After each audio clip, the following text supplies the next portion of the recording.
now I request our panel members, Dr. Minig, Dr. Sevani Jayakodi, Dr. P. Krishnan, and Dr. Abdul Hanan Wahid to kindly take the dais. Today is prospects and challenges of blue economy in the Bay of Bengal. The blue economy is a recurrent theme among Bay of Bengal stakeholders. The tussle between environmental sustainability and growth imperative is a domain that the national governments of the region should address through urgent policy initiatives. Marine governance has to take cognizance of rising opportunities and challenges the Bay water offers while nurturing government-to-government contact at national and subnational levels. The session will be moderated by Dr. Minig from Kochi. She is the Associate Professor, Fisheries Management in School of Industrial Fisheries, Cochin University of Science and Technology since 2006. As an expert, she has worked with Niti Aayog, India, and as an international marketing consultant as the OFI, while extensively contributing to the research field. I would like to welcome you, ma'am, to the session.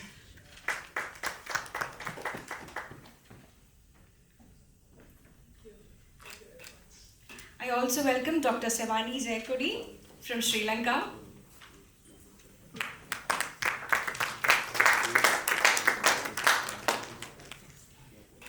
Dr. P. Krishnan.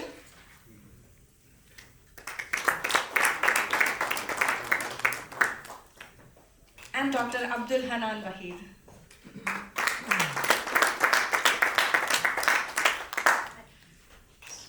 With this, I hand over the session to you, ma'am, Dr. Minig. Ma'am, please. A warm welcome to all the distinguished delegates, speakers of the roundtable session on prospects and challenges of blue economy of Bay of Bengal. I appreciate Center for Public Policy Research, CPPR, for organizing this timely event with Frederick Naumann Foundation.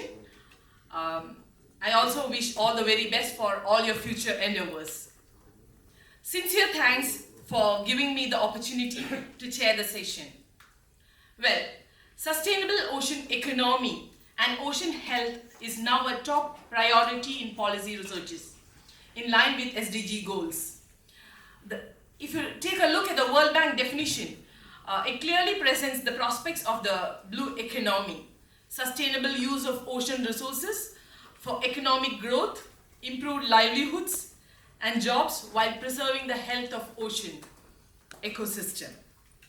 Well, we look forward to hear the expert speakers share their views on prospects and challenges of blue economy in Bay of Bengal. Well, we have 10 minutes for each of the presentations, and after the presentations are done, we will have concluding remarks by the experts. And then the delegates of the conference can add to the roundtable discussions.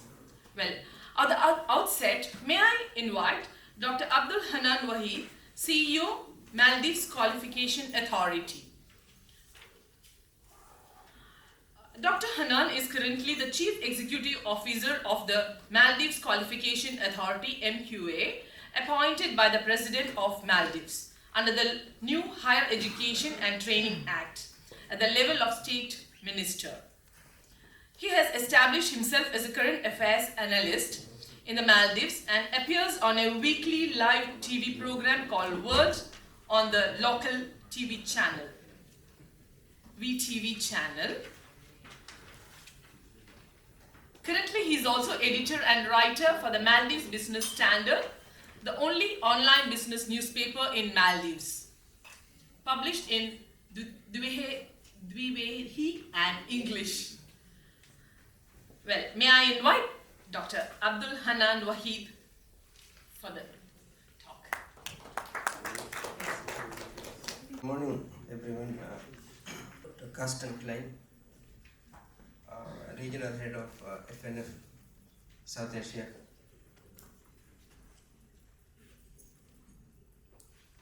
Dr. Dhanuraj, Chair of CPPR, and Mr. Hoffman, FNF India Head, Napur Asija, Senior Program Officer of FNF India. Good morning and all other guests and participants and fellow panelists. Good morning. I am very pleased to speak here talking about prospects and challenges of blue economy in the Bay of Bengal. Uh, Under this topic, I would like to give a brief view of what is Bay of Bengal and my view of the grouping of the Bay of Bengal. Because as we can see in the map, this is the region where the Bay of Bengal is. It is a big area. The countries you see in this map are mainly in the group of Bay of Bengal, mainly India, Sri Lanka, Bangladesh. These are the countries bordering, India, Sri Lanka, Bangladesh, Myanmar, Thailand. We can also see Indonesia bordering Singapore, Malaysia also bordering Bay of Bengal. But there are 3 other countries that people actually included in the first grouping of Bay of Bengal is also Nepal and Bhutan.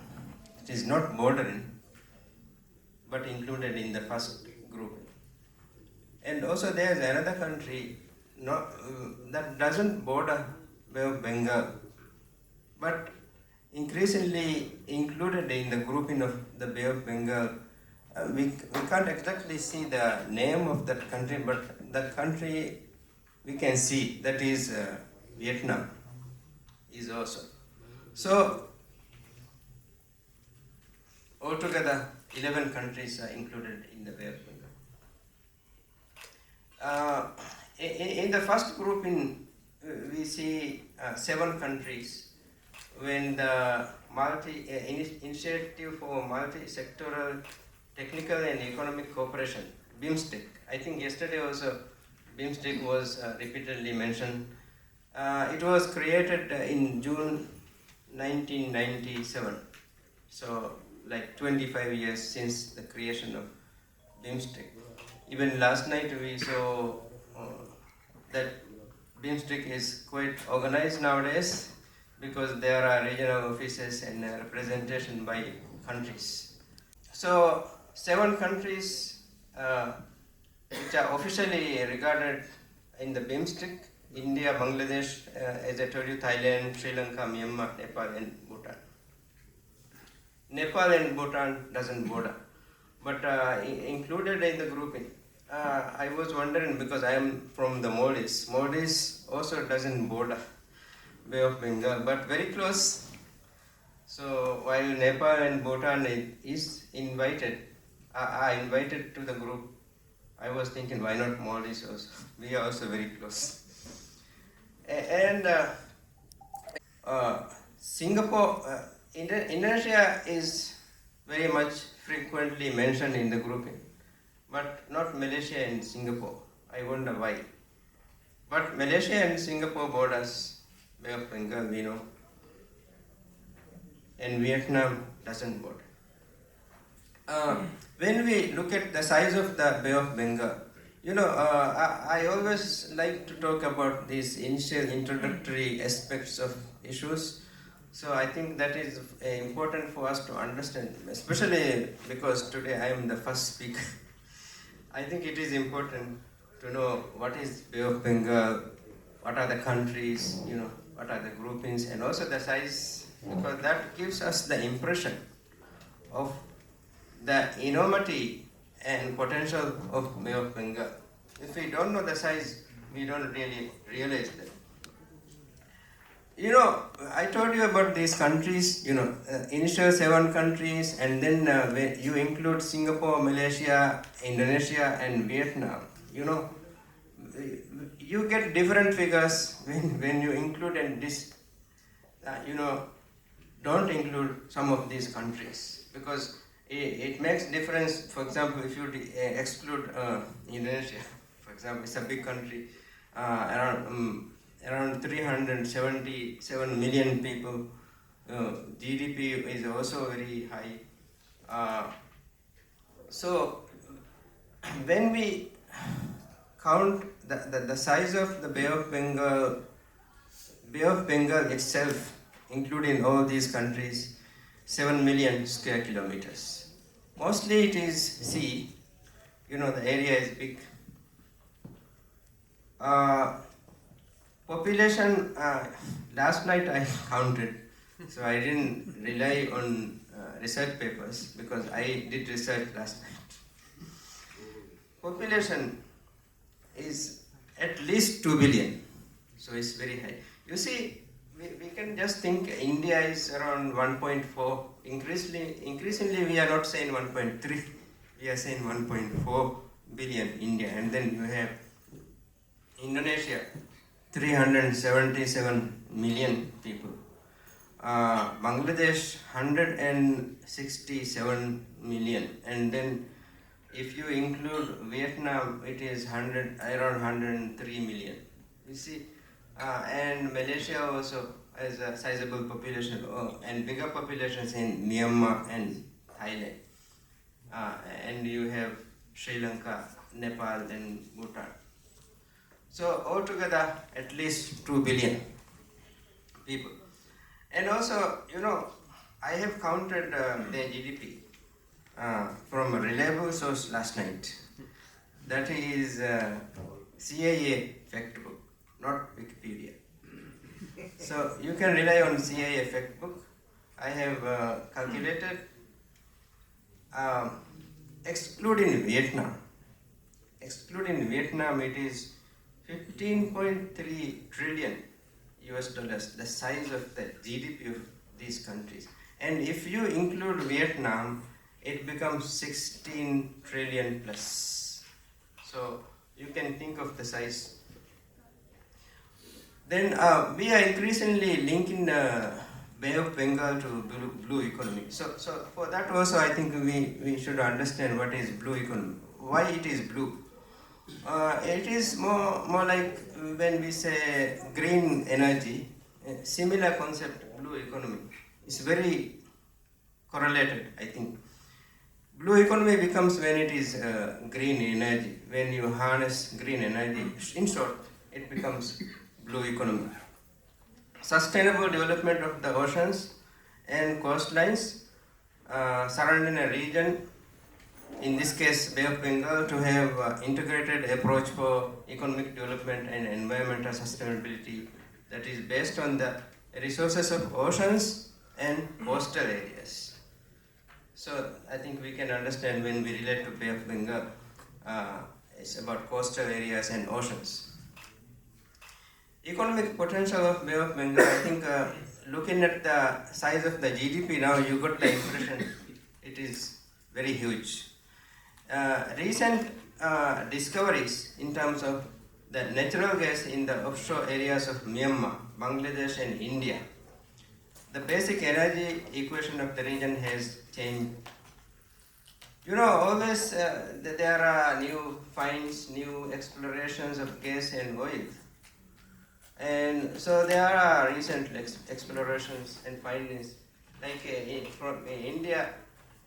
This is just a major finding, major exploration.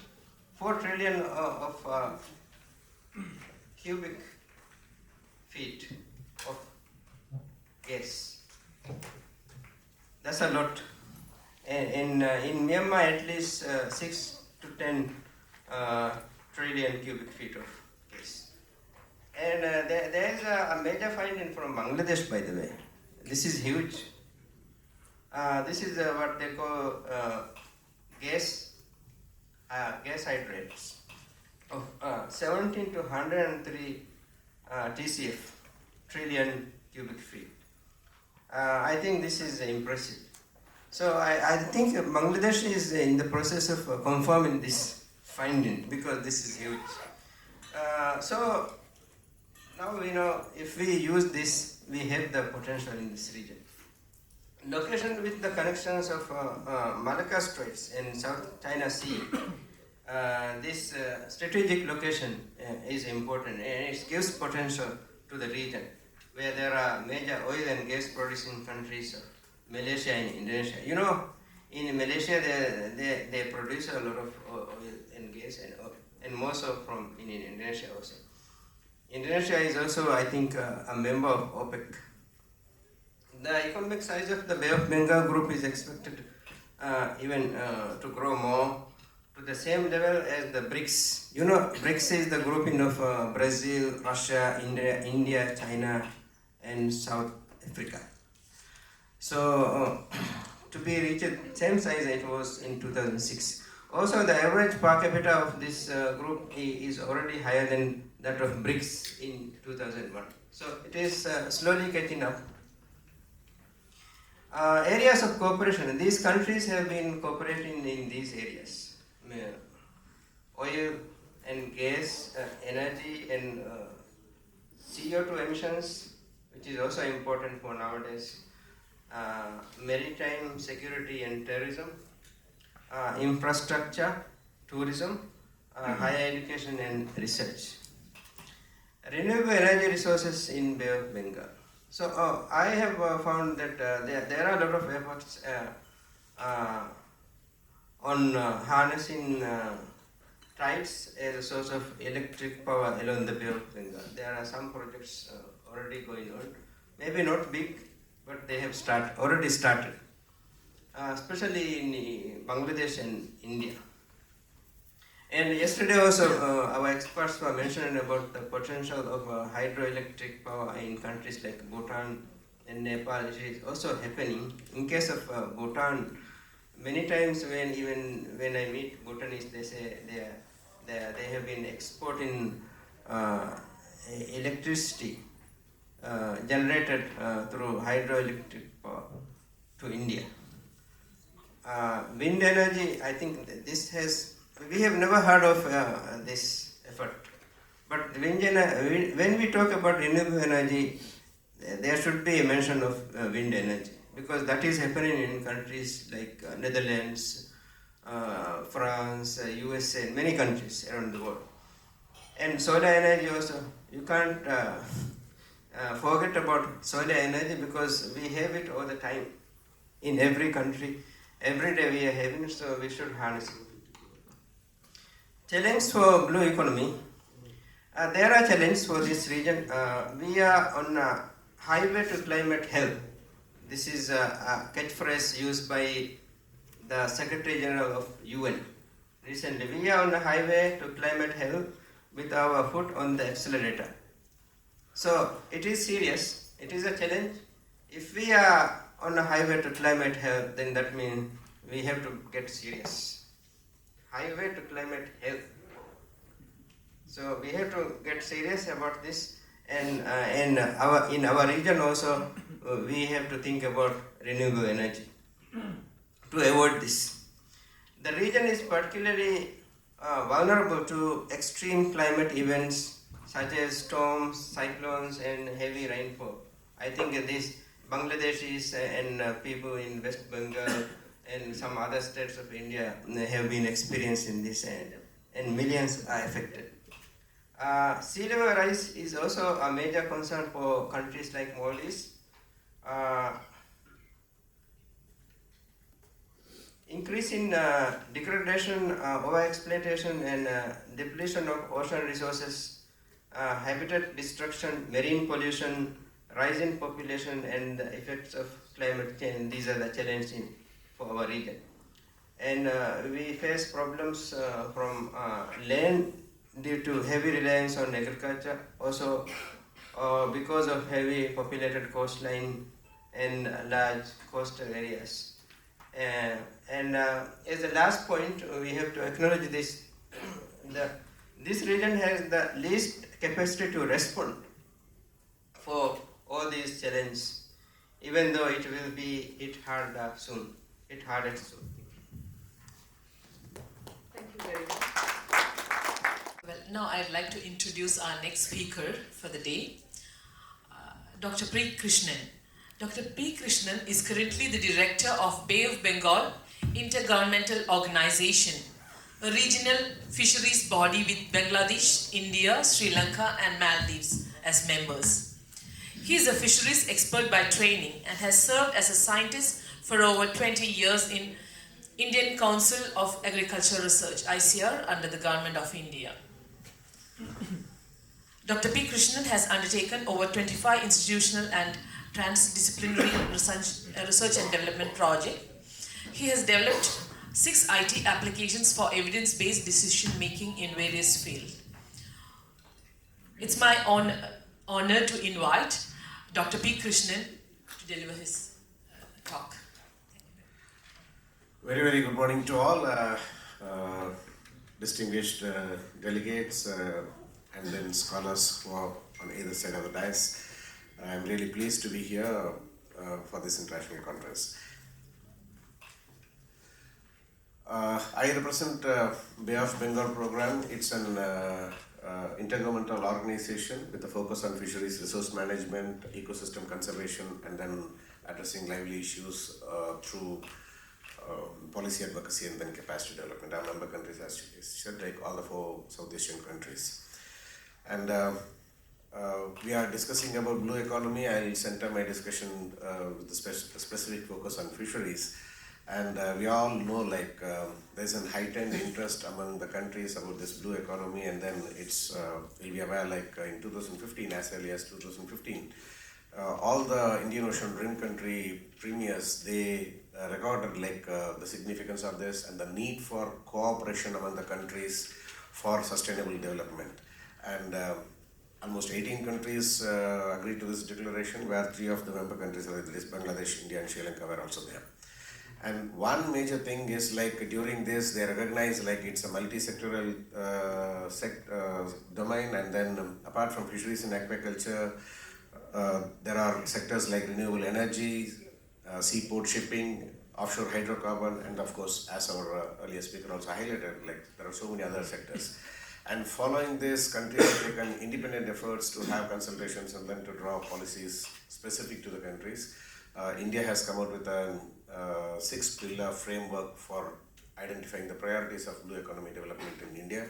Similarly, Bangladesh, with the help of World Bank, has come out with a policy framework, and other countries are also in the way of doing that. Like, so when these, the advantage of other countries, particularly in the region, like when they want to do, there is an opportunity like to learn from the experiences and the documentations done by the other member countries. And one major contribution is like the European Commission has come out with a framework like sustainability criteria for the blue economy. This is one which will provide like in the planning stage itself, like how all the related sustainability criteria can be integrated in the development. And when it comes to the prospects here, it was very eloquently highlighted, like, and if you see the fisheries sector alone, the marine fisheries alone, which is shared among the countries, they contribute about US $9 to 10 billion. And large part of this is from the artisanal fisheries. And you'll be aware, like this is the region in the world which has the largest proportion of small scale and then artisanal fisheries. And this is one sector which contributes to the nutrition security and food security of the coastal community here. And this region has almost 22 ports and then a lot of oil and mineral deposits. Of course, the resources are not mapped yet. And one big possibility which has not been used or exploited so far or explored so far is like mariculture. And particularly fisheries, it's one sector like which accounts for substantial employment and for nutrition.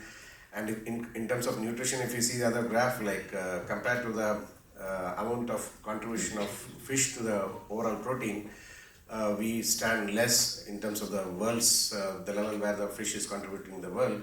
And particularly in South Asia and then Southeast Asia, if we compare also South Asia, the contribution of fish, the current intake is quite less. And it's one sector where there is substantial contribution or involvement of women. And when we talk about this, like there is a need for regional cooperation, and then these are the options that are available for blue economy framework development. At the multi-sector level, we have like IORA, BIMSTEC, SAC, And for fisheries particularly, which is a major driver here, we have the Bay of Bengal program I represent, and then IOTC and APFIC. And there is one regional sea organization, environmental body, that is SACAP, with its headquarters in Sri Lanka. So these are the institutional framework probably that will provide for cross-learning, experience sharing, so that when we develop a blue economy framework, we should be just building on from the knowledge that is available today. And the challenge is still that will remain is like balancing autonomy among the independent sovereign countries and then cooperation. This is a kind of a balance that we have to trade off. And this is one area that I would like to highlight here is like the kind of research collaboration that's happening among the scientists in this region. Taking India as a case, on the left side you will see the kind of research collaboration that's happening among the fishery scientists with the rest of the world. The top collaborating countries are USA, Canada and Australia. These are countries who do not share the kind of resource India has. So this is a kind of a pointer, like we have to have stronger collaboration, research collaboration among the countries. On the other side, if you see like only inland fishery sector, if you see the collaboration, while India and Bangladesh are the top in the world, there is no practical or a strong collaboration among these two countries. Like even on a species like Hilsa, where 99% of the fish comes from these two countries, India's best collaborator is not Bangladesh, or Bangladesh's best collaborator is not India in Hilsa research. So there are, in the last 20 years, over 6,000 researchers have worked in Bay of Bengal region from 80 plus countries. But again, there is a very, very weak collaboration among the scientists here. So when there is discontinuity in the scientific research, we can imagine like that will hamper the harmonious policy making at the regional level, like because science only leads to policy. So the first steps to have harmonious regional policies to have a strong collaboration in research. And when it comes to fisheries, again, the challenges, declining stock, gear conflict, and issues in altering the percentage of small-scale fisheries, and then women. Just quickly, I'll highlight like the proportion of overexploited stock is increasing over a period of time. Like, and the worrying thing is like not only this, the data on which this inference has been drawn, that is also not so dependable. They are all kind of estimated. So there is a need for strengthening the data inputs to have a dependable, reliable analytical framework for policy making. And we know like the gear, except in the region Maldives, which takes fish by pole line fishing, rest all countries have multi-species fisheries. So a fish which is caught by different gears and the value is different in different. Say for example, a fish caught by long line will be drawing more value than that is caught by gill net. Like, so when we develop blue economy, this is one area like how we can optimize to get more fishes by the gear for the same value that will yield better, for the same catch that will yield better value. And artisanal fishery, if you see like the proportion of the catch that is coming from industrial sector is increasing on the left side. And if you see the number of crafts, again there is a decline in the motorized and non-motorized crafts. That is an indicator like small scale fisheries is kind of declining. And because of this, in the bottom one you will see like the proportion of the inshore fishery is decreasing, what is coming from the deep sea offshore is increasing. All this put together, it is like small scale fishers are kind of getting marginalized. These are the fishermen who are doing sustainable fishing. If they are going to be replaced by industrial and then mechanized fishing, probably that is going to be a challenge. And further, a bigger challenge is like the next generation which is not picking up small scale fishing. Like, so a roadmap for next, this one. And women, we know like women play a significant role in fisheries. Whereas if you see like taking a case in India, like education, they are catching up with men, the proportion of people who are getting educated, but in terms of employment, there is a huge gulf. There is a huge difference between men and women. But on the other side, you will see like there is no relationship between if the production is increasing, women participation increasing, no. When the education level of women is increasing, again there is no, it's not having correlation with the higher participation. If you compare the national average, Kerala and then Tamil Nadu, which is having better literacy, all that, like the women participation is much less compared to even Maharashtra. So this issue is very common in this region. We have to ensure like women, they don't get marginalized when the economy grows.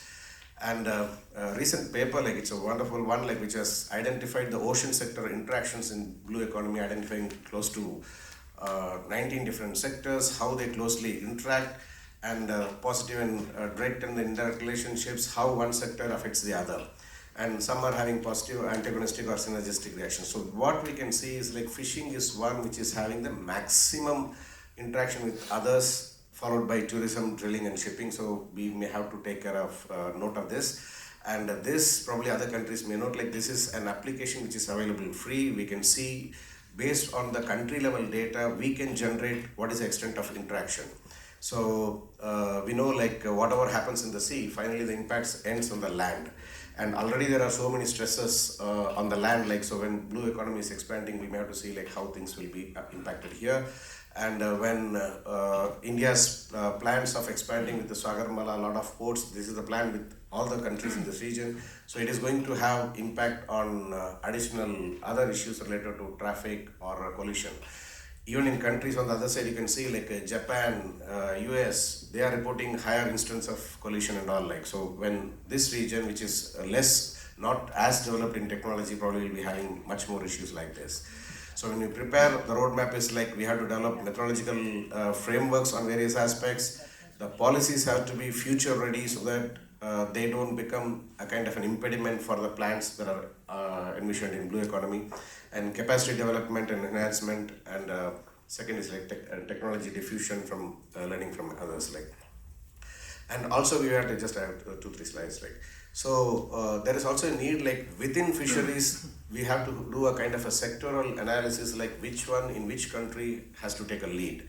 So for example, marine capture fisheries in all these countries, actually they have kind of reached a maximum wherein they contribute to a large proportion, but their growth rate is very, very less. Similarly, inland capture is one which is a sunrise sector, like currently the exploitation level is very, very low, whereas it has a huge possibility like. So we may have to identify sectors and say for example in mariculture, the policy and technology has to be the focus. Similarly, for marine fisheries, management has to be the focus. And without increasing much of the cash, there are alternative ways of increasing value in terms of value conservation by reducing fish loss, post-harvest loss, or value creation or value capture by upgrading the value chain. And this is last, like in sense, we have to think data is the oil for entire fisheries management. And not only that, like without proper data, policy making becomes a kind of a challenge. So in this context, like whether we can totally think differently, even the fishermen who go day in and day out, like they can be data collectors, not only fish collectors. So there are some success stories elsewhere in the world, like in New Zealand, the fish, there are, and particularly the kind of development that are happening in sensors and then IoT and artificial intelligence. So we can have sensors to collect water quality, fish status, health, so many parameters like. And it should not be a kind of a surveillance mechanism, rather it should be a kind of an option for data should be monetized. If that framework is there, people will be coming forward to have that, and there are cases to emulate from like. And to have the, we have to balance all the sectors like to see like whether they are not affecting one sector when we are promoting, it is not having a negative impact on the other. It has to be sustainable and then equitable. This is last slide. So we have to be prepared for the paradigm shift. That is, earlier fisheries was a kind of a livelihood sector, but when blue economy is giving major focus, like it will not be only a livelihood sector, like it will be changing. And when we do port-led development, it has its own subsequent side effects. We may have to be conscious of this in terms of access issues, traffic or accidents and all like. And balancing conservation is another major issue. And then one major tool that is coming up is like marine spatial planning to know what activity should be done where. Thank you. Sorry for this. For your valuable insights and the contribution of fisheries to blue economy. Well, now we move on to our third speaker, Dr. Sivandi Jayakodi from Sri Lanka. Dr. Jayakodi is currently the Chair Professor to Department of Aquaculture and Fisheries of Wayamba University in Sri Lanka. She served as National Coordinator for the 18th Conference of Parties, CITES, between 2018 to 2019. She is also a member of the National Environmental Council. Dr. Jekudi currently serves as a chairperson of the National Mangrove Expert Committee, National Mangrove Task Force, a member of Commonwealth Blue Carbon Initiative, a team leader for identification of environmentally sensitive areas of Sri Lanka, and advisor to the Department of Forest and Department of Wildlife Conservation on restoration of mangrove ecosystems. Additionally, she serves in the Ramsar, CBD and CITES conventions in various capacities. She is involved with policy and governance and is currently working on 30 by 30 initiative for the oceans. May I now request Dr. Jekudi to present. Ladies and gentlemen, I'll move straight into the topic because the two speakers really paved the pathway for me to move forward. So now we know about Bay of Bengal, we also know what's blue economy, and we also have some insight about how fisheries is going to be one of the most important livelihoods that we have to talk about. It's one of the most important livelihoods that we have to talk about when we talk about the blue economy and also the sustainable finances for the Indian Ocean. So, right, okay. So what I really thought was to give some food for thought, and I really want to do this in a very interactive way. So later on, as I move on, I will ask you to interact with me through Menti. So please support me in doing so, because I would love to get the idea of the sort of like all of you in enhancing this dialogue. It should not be just me talking. I really want everyone to get engaged with me. But I really want to touch bases today with some of the things that are happening as we speak. Because some of the global decisions that are being taken at the moment are going to have huge regional implications. For an example, I just returned from CITES COP19 that was held in Panama, where you can see that some of the most important species that are linked to our fisheries were listed in CITES Schedule 2. Like now most of the sharks in the world and rays in the world are listed in CITES, and that means trade would be controlled. Sea cucumbers have gone into the same list, and also the seahorses. So in another way, what we are really seeing is the species that we tend to utilize are getting some red lights, indicating that we are not actually utilizing them the way that we should be. So that's one of the sort of points that I would like to talk about. But then that really makes me wonder why we have to go up to the global level to talk about these species, and also to think about how we have to come up with trade restrictions. Where have we gone wrong, and why at regional level we didn't see that species like sharks and rays and even sea cucumbers, the populations are going to collapse unless we collaborate and work together. This always makes me wonder why that we don't look at these things regionally and why we don't act together. Now, in order to answer this question why, I would like you to think, I would like you to get involved. So if all of you, I'm very sure, are connected to web, if you can kindly go into menti.com, www.menti.com, I've given the link here. Please support me, because this is going to be very interactive. I really want you to hear your voice. And you will be asked to enter this PIN 69012352. You'll see the question there, and I would ask you to upload the question. It has come. Yeah. So as you interact, you will also start seeing the answers, what the distinguished guests that are here today think about it.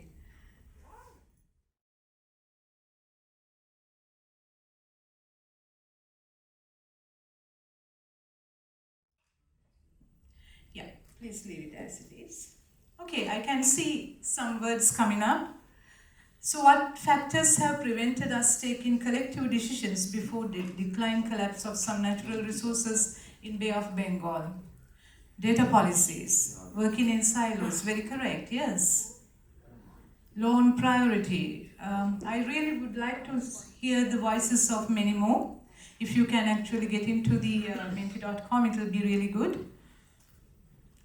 Here's the pin for you if you missed it. Yeah. You want the pin again? Yes. Can we see the pin again, please?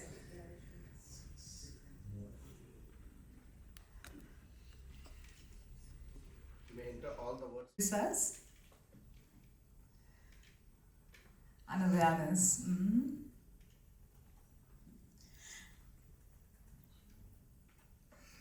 I would ask you to continue entering your inputs, but I'll move on. But one word that I would like to pick up here is data, which Dr. Krishnan also talked about earlier, because I totally agree with him in relation to that. And when we start talking about blue economy, this is going to be something quite important. Shall I move to the next slide, please? Yeah, next slide. Okay, I'll do it myself. Yes. However, we have to now admit the reality. And the reality is, although we talk a lot about not having data, not having the right information for us to take the right decision, if you look at the global literature, the story is a bit different. Although at the regional level, we've been hampered by not been having opportunities to sort of interact with data. If you look at the global level, there's data. And all these documents that I've put forward here talk about what's really happening in the Indian Oceans, particularly in the Bay of Bengal. And if we take them collectively, you can very clearly see the picture. But the problem is that the word silos, because we work in silos, policymakers working in their own silos and fisheries sector working in their own silos, and then those who are working on the development economy, oil and gas, working in silos, never having the bird's eye of view. To get the bird's eye of view, if you really go into these documents, you will understand business as usual is not going to be the way forward. And not only that, if we are truly to embrace the blue economy, we really need to have a change in the way that we do our business. And having said that, I would also like to ask you to, I would also like to go into the, why am I going backward? Yes. So, having said that, I would also like to show you this slide because it basically talks about a set of words that we use on day-to-day basis. Okay. However, if you look at these words, to get the true meaning of these words and also to interact with these words truly, we need to make sure that all the stakeholders come into one forum. Because the word sustainable use is never achieved unless we treat these words as just words, as words that are occurring in documents, but not as words that we truly take notice of. So that's very important. Therefore, policies, pledges, and forums should not be restricted to using these words, but we have to work out how we are going to use these words in the true economy as well as in the ground level. Now, having said that, now what is very important is we can't say we live in a region where there's no data. There's some data. We also have lots of experts, and you also know we have a wealth that we can use and wealth we can manage. The natural capital of Bay of Bengal is quite unique and very important. However, what is very important is that we have to truly go back and sit back and think, have we been looking at Bay of Bengal as a transboundary thing? The natural capital in Bay of Bengal, have we treated it that way? But to look at what really is transboundary and what attributes define transboundary initiatives, we really need to understand what makes something really transboundary. Is it when we get together? Or is it something else? That's another question that we need to ask. I'm asking you to think, if we are really to embrace what I call the blue economy, and if it is to be embraced for the Bay of Bengal, we really need to sit back and think of these things. So kindly colleagues, I really ask you to go back to menti.com again and see this question. What do you think? What attributes will define a true transboundary initiative? It will help everyone else to think too. So I will ask the second mentee. Here's the number, 71560270. That's the pin, 71560270. Let's see what you think. I really would like to see what truly defines transboundary initiatives.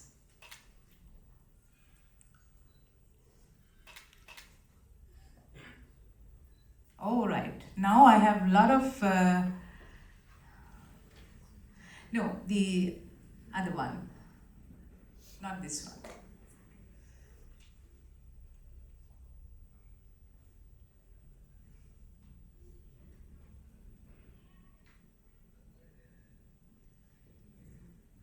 No.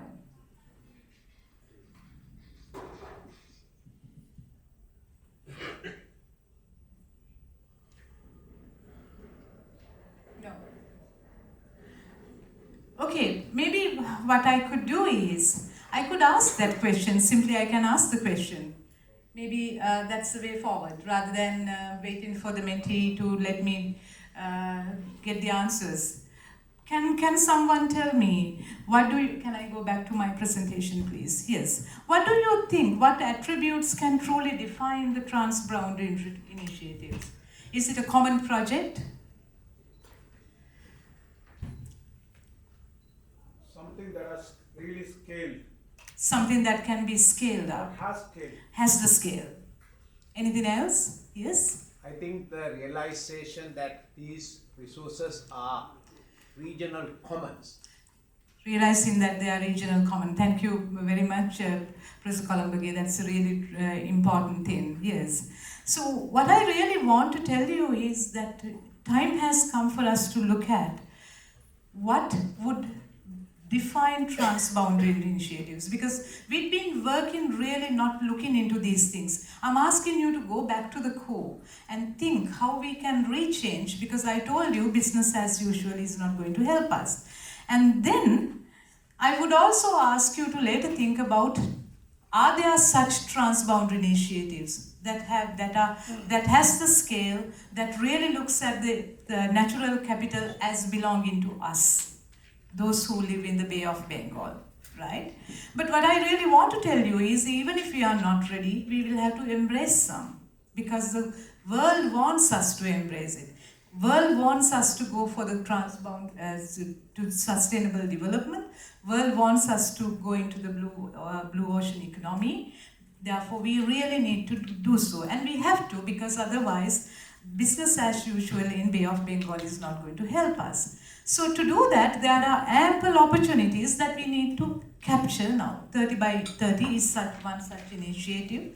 You know, already Bangladesh, Maldives and Sri Lanka are members, led by UK. And this initiative, which talks about protecting 30% of the ocean, marine spatial planning, is going to be so important for Bay of Bengal, but will not be achieved unless we have the transboundary thinking. So that's something we need to work on. And what's our position is the next thing that we have to think about. Then, very importantly, biodiversity beyond national jurisdictions is on the way, and it's been very much discussed. And what is our position? Our position will be defined by knowing what are we sharing and what is out there, and how we are going to unlock the potential. And for that, initiatives like BIMSTEC, BOBP IGO will have a big role to play, because the true potential of BBNJ lies ahead, truly linked to the blue carbon economy. Well, the other important thing is the DSI and the post-2020 biodiversity framework, which will be finalized December, hopefully. But then once it comes, you will understand that the blue carbon economy and also the blue ocean policies will very much be defined by the post-2020 biodiversity targets, and also DSI, which is going to be very important. As we talk about resource use, we have to also talk about resource exploitation and the sustainable use of it. I talked about the problem we are having with the collapse in resources. Time has come for the Bay of Bengal to think about non-detrimental findings, and also to work out how non-detrimental findings can support the sort of region in order to manage our natural capital in a proper way. So then finally, I also want to say that the blue carbon finance and its implications for Bay of Bengal is going to be quite important, but there are a few questions. Do we have the fiscal policies and regulations in place? It's a question that we have to ask, not for each country, but also for the region. And what are the trade-offs that we are going to come up with these things? Very importantly, most importantly, what will be the involvement of the coastal communities? Because as Dr. Krishnan said, it's the artisanal fishes that matter in here. And also, very importantly, we have to think how we will be dragged into this thing, because some of the countries in the Bay of Bengal are economically struggling. So what will be the trade-offs? And so, having said that, I also want to say this region not just uses resources, but have also contributed hugely into protecting it. So for an example, if you take the Commonwealth Blue Charter, the 3 of the Blue Charter champions are from this region: Sri Lanka, Maldives, and also, although not considered, Seychelles, which is a neighboring country. And we also have the resolution on sustainable nitrogen use, which is going to be very important for the region.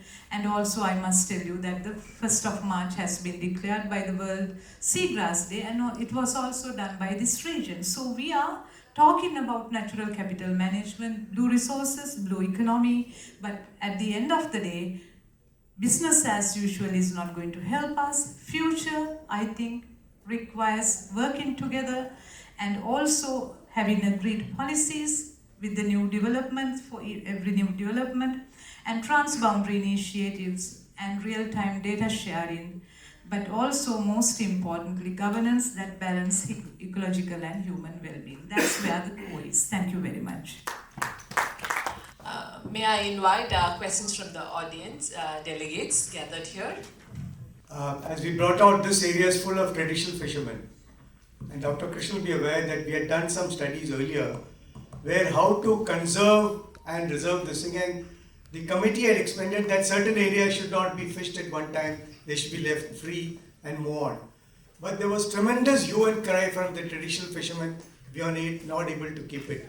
So how do we overcome such matters? Because for them, going to their little area, picking up, and they actually cross, Admiral Columbus is here, people actually cross the transnational boundaries, and we have a lot of security issues also on this aspect. So this is one, and also in this area will we be able to reach SDG 14, life before, life below water by the due date.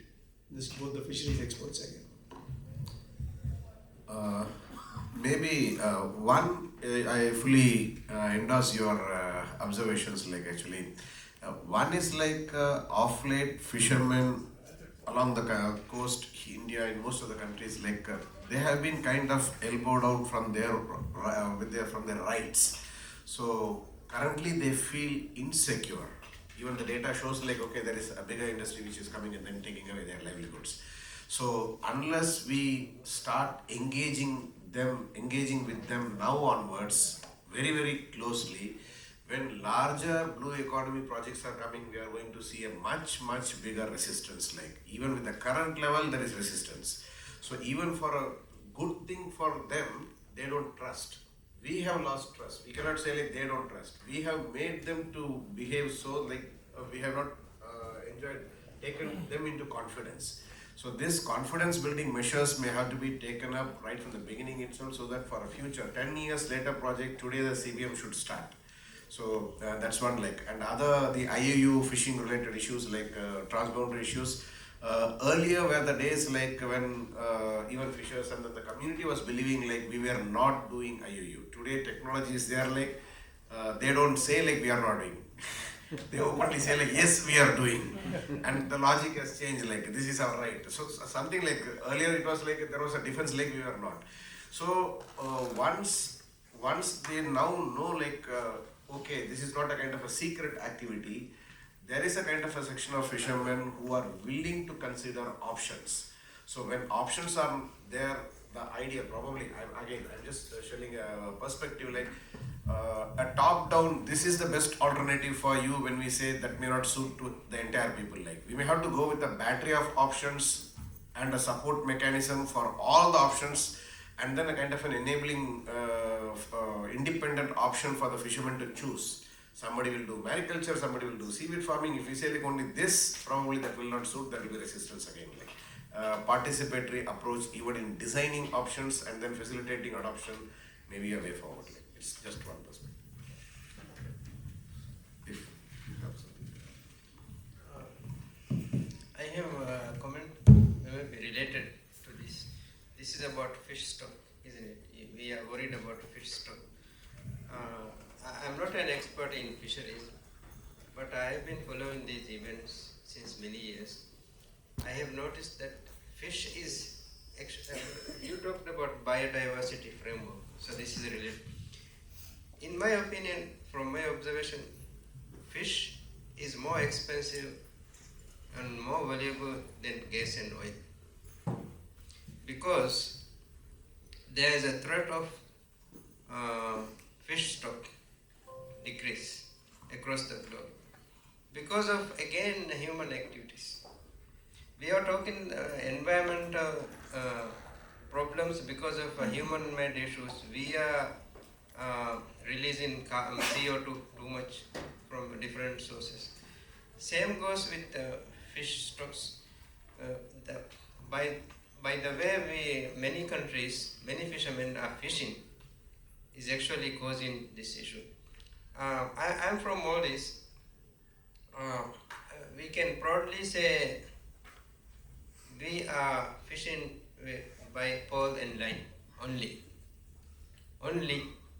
That means no Maldivian will ever think of using nets to fish. It's not in our tradition. So in doing so, we are actually giving a good service and showing a good example for the whole globe. Actually, while we do this, we actually threaten. When we talk about blue economy, Maldives waters are threatened by fishermen of other countries far away, maybe from Philippines or Japan. Come over Maldivian fish. I'm sure there will be healthy fish stocks because we are not playing with it. We are just fishing by pole and line. So these fishermen come and with huge boats, huge boats with huge nets, and they actually take out a lot of fish, and that's the problem. They're not only taking out big fish, they are also catching small fish. This is the problem, I think, for us. May I intervene?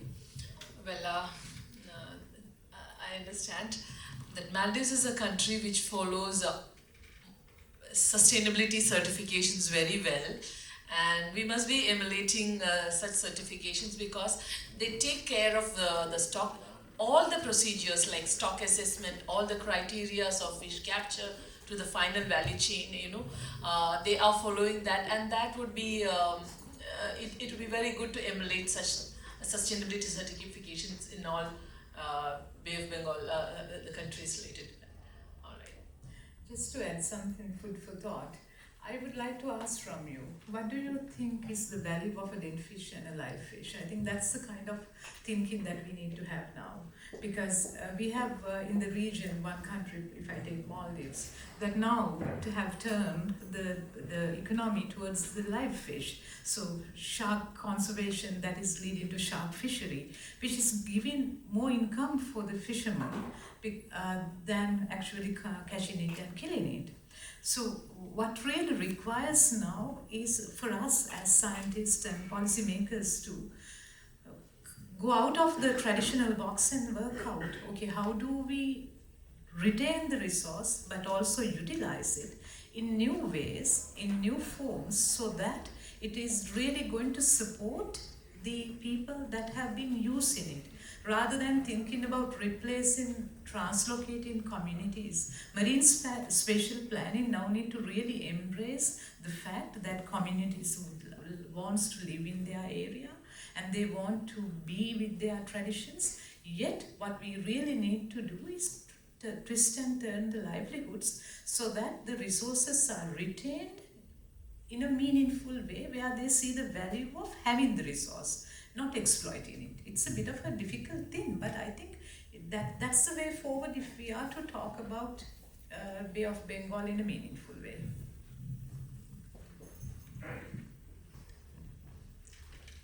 Any more perspective? Yes.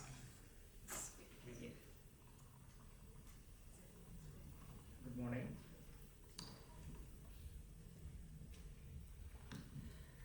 Good morning. When we think of Bay of Bengal, not only Bay of Bengal, when we think of coastal area, it gives many impression to many people. One is food security, livelihood. In terms of livelihood, you have artisanal, medium and large fishers. Then again, tourism industry is coming up. Then there is a lot of sea lines of communication, bulk trade is moving that side. Coastal community dependent on that.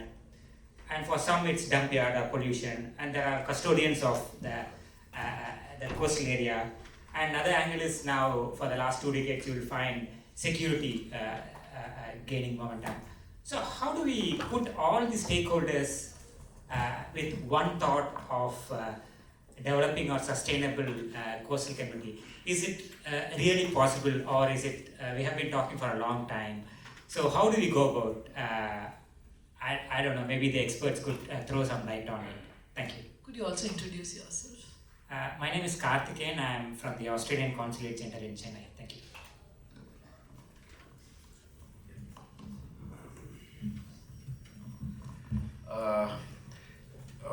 All of you will appreciate like this. This is a big challenge. Even within a country, to balance interest, sectoral interests is a major challenge, and then when it is transboundary, the issues are much bigger. So this is not a new thing, as you rightly said, like this integrated coastal management. Then later IC, integrated coastal zone management, or whatever forms like.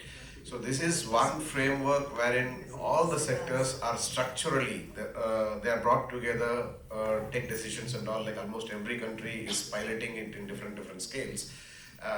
Say for example, in India there is an IC setup which is under the Ministry of Environment and Forest, and that was realized like it is only governing the coastal area up to 12 nautical miles. Now a new concept, again other countries are also, it is being piloted, marine spatial planning. Like, so all the stakeholders, they come together and then demarcate like which areas, what sectors, who will be operating, who are the other overlapping stakes, and how to engage with them to have institutional framework. It's very complex. We are still talking only. To be very fair, like at least the words are getting more familiarized now. Actions will slowly follow.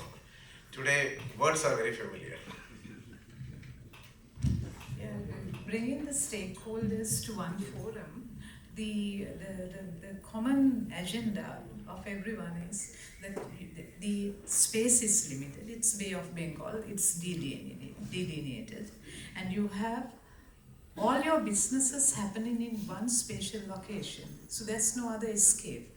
So realizing that, and also realizing that every livelihood, every industry are linked, and that they will have both positive and negative impacts, is the way forward for us to engage. The thing that has been happening is that we've been communicating our requirements sort of like only at the development level. But I think projects and initiatives should have different cycles where you have the initial forum where you sort of like brainstorm but also develop. But the continuous monitoring and evaluation should involve all these stakeholders so that everyone will understand what's the impacts, both positive and negative, through such engagement. So I think Future Tomorrow is having all the stakeholders in one forum. As Dr. Krishnan said, we've been very backward in it, but we have to do that. And we had been very backward in reaching out to our immediate neighbors. We've been doing it with people far away, but not with our immediate neighbors. So that attitude has to change immediately if we are to have blue economy in the region.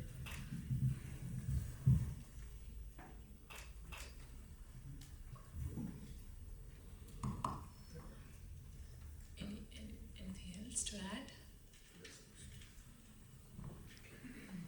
I'm Major General Vinod Basner.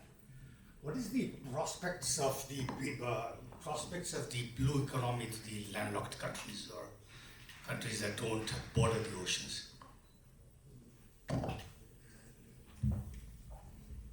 Maybe it's an off-the-cuff reaction to this. Like maybe they have to redefine what is blue economy for them.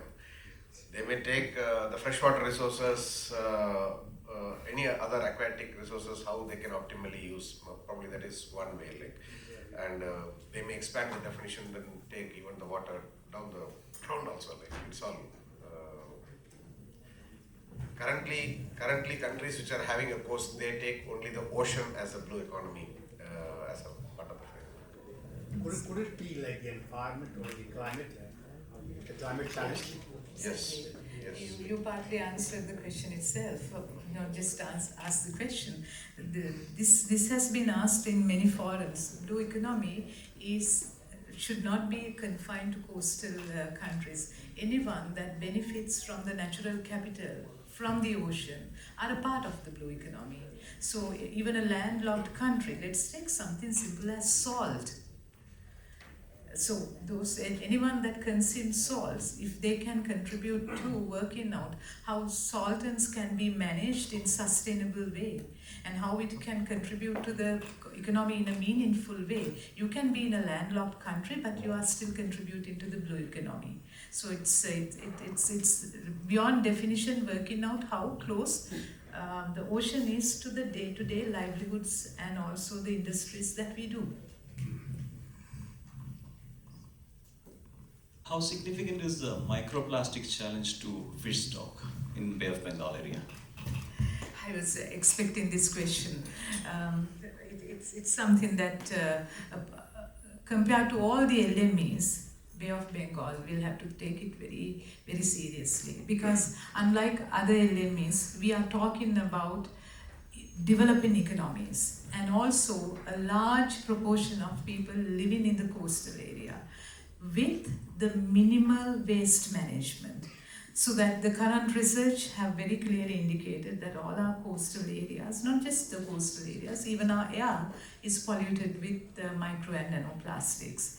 So knowing the food web that it rebounds and it's back to our plate is today's reality. But the big question, this is my personal feeling, is that are we understanding the question too late? Because what has gone into the ocean since 1960s, how are we really going to manage it? Even if we stop use of plastic today, will it make a real impact is a big question. Yet, blue economy and sustainability of Bay of Bengal will come up with serious intergovernmental linkages need to work together to curb the pollution, otherwise it will be very difficult. Question regarding seabed mining.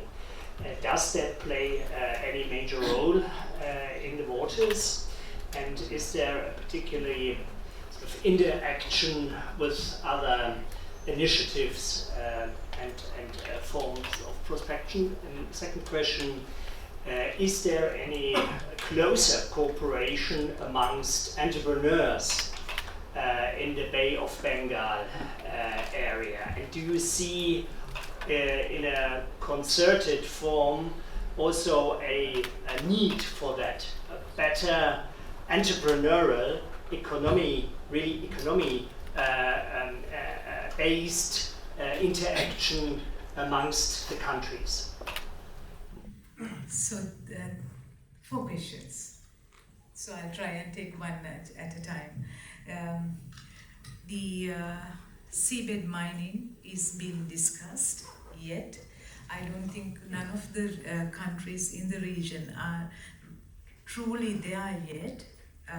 In many ways. Number one, how do we assess the impact? We have mastered the ways of doing the environmental impact assessments for the terrestrial areas. But what are you truly looking at? How do you quantify the damage vis-a-vis the true benefits of seabed mining is yet to come.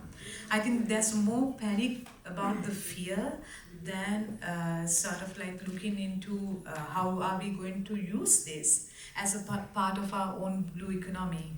And to do that, I think 2 things matter.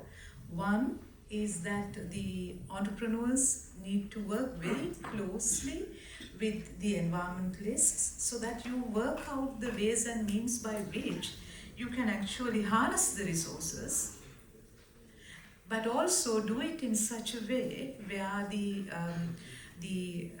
resources, I mean the peripheral resources, are not depleted or affected.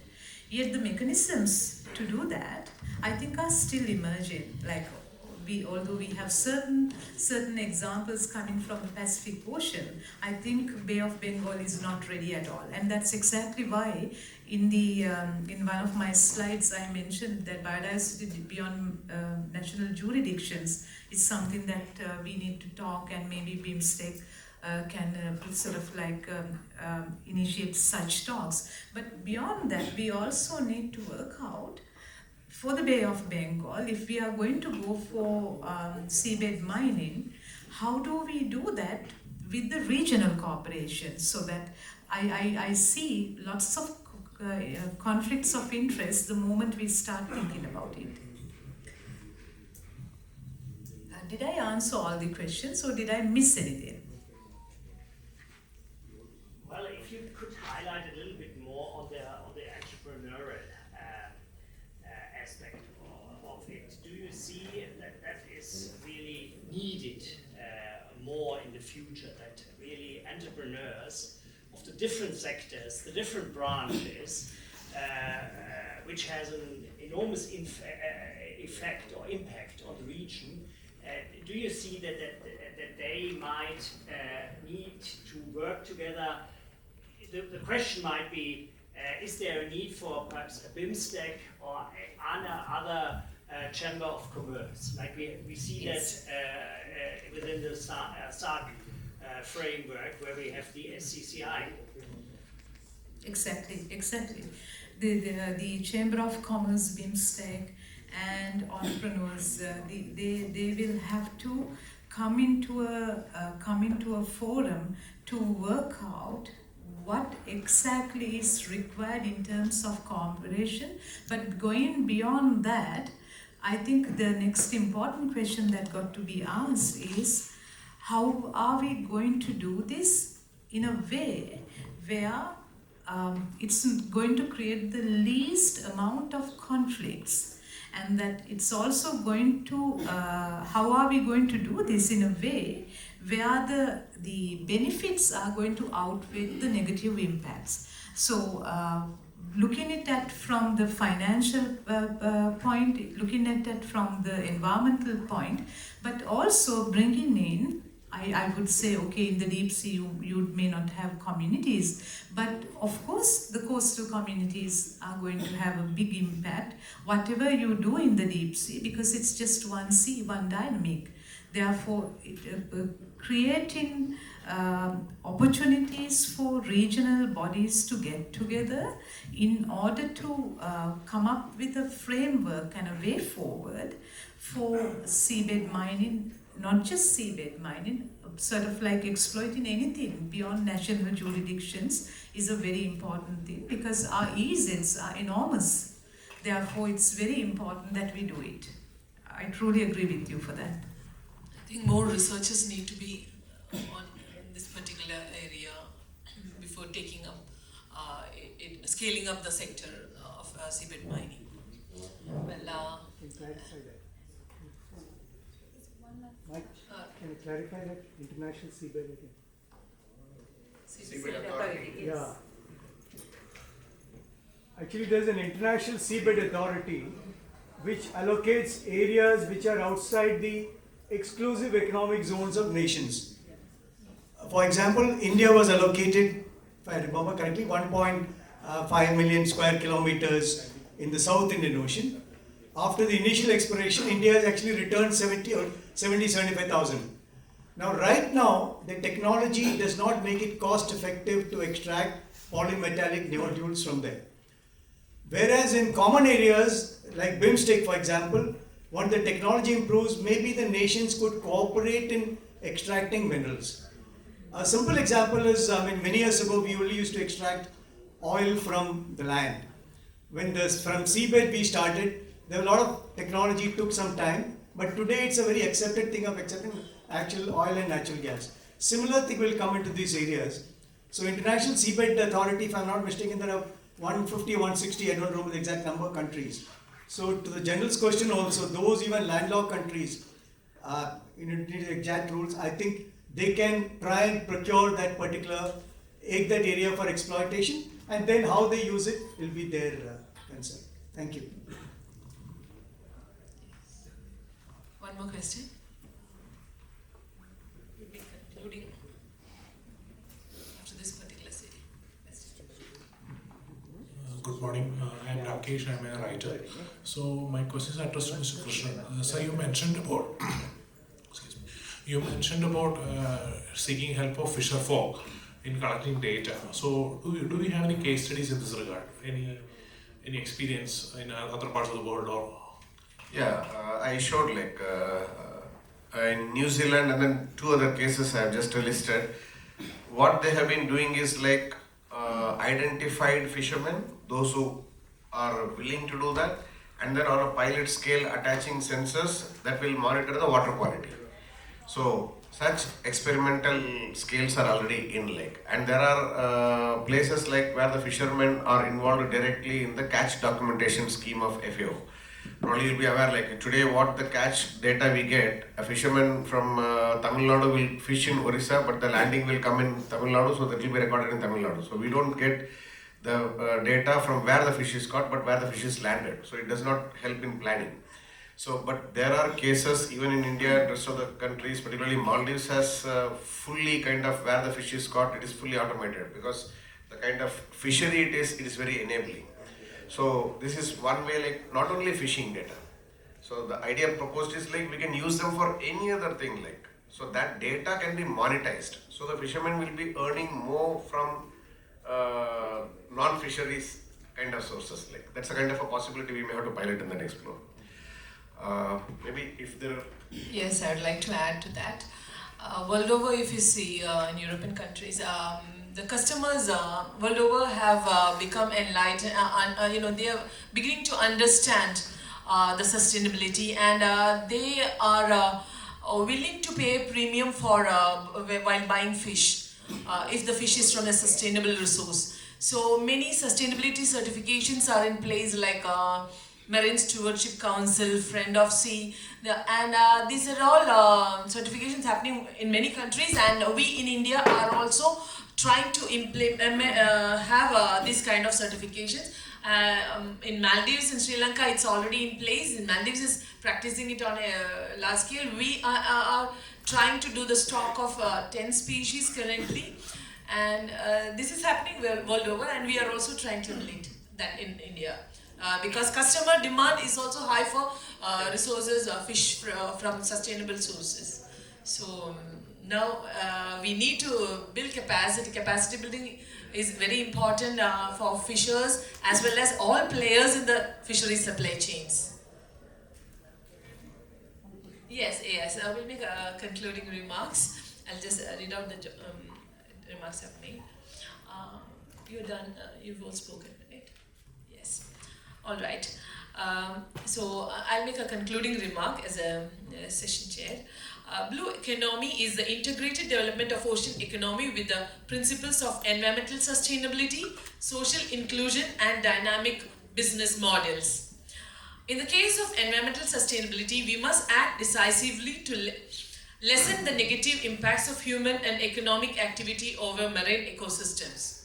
All activities related to oceans need to be managed holistically to sustainably utilize and care for the ocean and people depending on it. Social inclusion is the main focus of blue economy. Let me repeat the World Bank definition. Sustainable use of ocean resource for economic growth, improved livelihoods and jobs while preserving the health of ocean ecosystem. A priority has to be given to areas of importance to prosperity in Bay of Bengal. Sustainable ocean economy sectors that integrates and contributes to economy and community development has to be scaled up. The sectors that can be scaled up can be fisheries and seafood, mariculture, value chains for export and domestic marketing, maritime trade in supply chains, maritime transport, coastal and marine renewable energy, shipping, port activities, shipbuilding and repair, coastal tourism, marine biotechnology, bioprospecting, desalinization, wind energy projects, seaweed production, marine minerals, maritime defense and submarine cables, innovative technologies and infrastructure development, and development of sustainable product, processes and services. Well, we heard about the advantages and challenges of blue economy in Bay of Bengal. So we also have to focus on areas of conflict in marine spatial planning and the use of areas so that more stable and predictable conditions are created for investments and sustainable development. A good maritime governance model has to be framed where both industry, the scientific community and public authorities are involved. Both the international and national policy makers must be ahead of the development, extending international cooperation, enabling sustainable innovation and excluding non-sustainable ways of making use of ocean resources. Sustainable ocean management must be the key and the way forward. Thank you.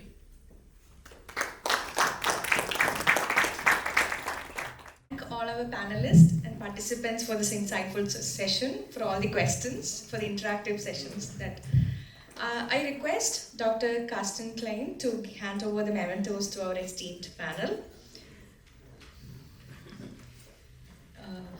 First to Dr. Sevanti Jayakodi.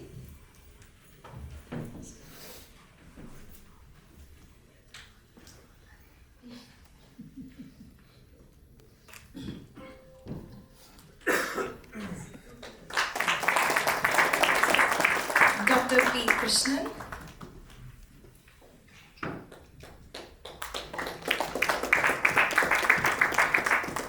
Dr. Abdul Hanan Wahid. And our moderator, Dr. Mini Shekran.